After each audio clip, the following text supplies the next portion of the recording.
Hey everybody, you'll notice I have this tree sitting out here in the middle of the meadow, and it signifies something, sort of. It's kind of how I feel sometimes, and it's how other people feel sometimes, but it's not always the way it really is. You've got other people out there that care about you, and you're never really alone. Even on my own part, if if I don't say it or I don't show it all the time, doesn't mean I don't care. It's just people get so wrapped up in their everyday lives, and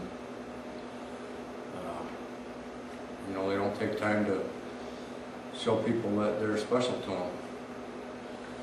But that kind of leads me up to why I'm putting this video up. Well, I was going to say a good friend of mine, but I can't really say she's a good friend of mine. She's just somebody I know on YouTube, and she's been kind of going through a hard time. Got a broken heart, and I'm not making light of that. I'm just, I don't know, I just wish I could do something to reach out and help her, and this is my way of sort of reaching out and letting her know that she's not alone and there's other people out there thinking about her. But another really good friend of mine sent me a poem today, and it was perfect timing, and I thought I'd read it to you and share it with the community, and maybe it'll touch some of you, but I'm hoping it'll help her, and she'll know who she is when she watches this video, I'm sure. And if you're watching, I hope this helps. So I'm going to read, because I don't memorize stuff very well. The story goes that one day a young man was standing in the middle of town proclaiming that he had the most beautiful heart in the whole valley.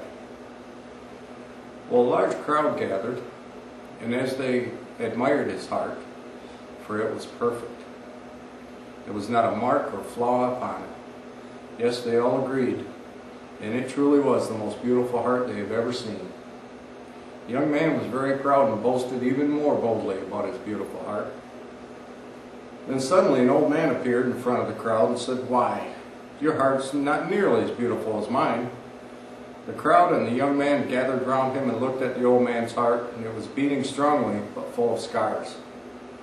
There were even places where pieces had been removed and other pieces put in their place, but they didn't fit quite right, and there were several areas with jagged edges.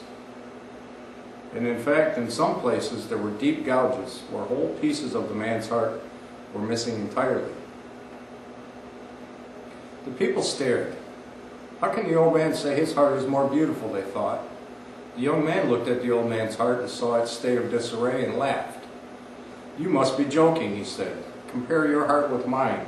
Mine is perfect, and yours is a mess of scars and tears. It's even missing large pieces." "Yes," said the old man, "your heart is perfect looking, but I would never trade with you. You see, every scar that represents a person I have given my love to. And I tear out a piece of my heart and give it to them, and often they return a piece of theirs to fit into the empty spot in my heart. But because the pieces aren't exact, I have some rough edges which I cherish, because they remind me of the love that we share. Sometimes I have given pieces of my heart away, and the other person hasn't returned a piece of his heart to me. These are the empty gouges. Giving your love to someone is surely considered taking a chance. Although these gouges are painful, they stay open, reminding me of the love I have for these people too. And I hope someday they may return and fill the space I have waiting for them. So now do you see why my heart is the more beautiful one?" The young man stood silently with tears running down his cheeks. He walked up to the old man and reached into his perfect young and beautiful heart. He ripped a piece out. He offered it to the old man with trembling hands, and the old man took his offering, placed it in his heart, and then took a piece from his old scarred heart and placed it in the wound in the young man's heart. It fit, but not perfectly, as there were some jagged edges. The young man looked at his heart, not perfect looking anymore, but more beautiful than ever. Since love from the old man's heart flowed into his, the young man understood. They embraced and walked away side by side. How sad would it be to go through this life with a whole but untouched heart? Now the heart feels what the eyes cannot see, and the heart knows what the mind cannot understand. And the best and most beautiful things in this world cannot be seen or even heard. They must be felt with the heart. Take care, everyone. And then suddenly an old man appeared in front of the crowd and said, "Why? Your heart is not nearly beautiful as..." Then suddenly an old man appeared in front of the crowd and said, "Wait, why?" And then suddenly an old man, I can't even read. This is terrible. Should I start over? No.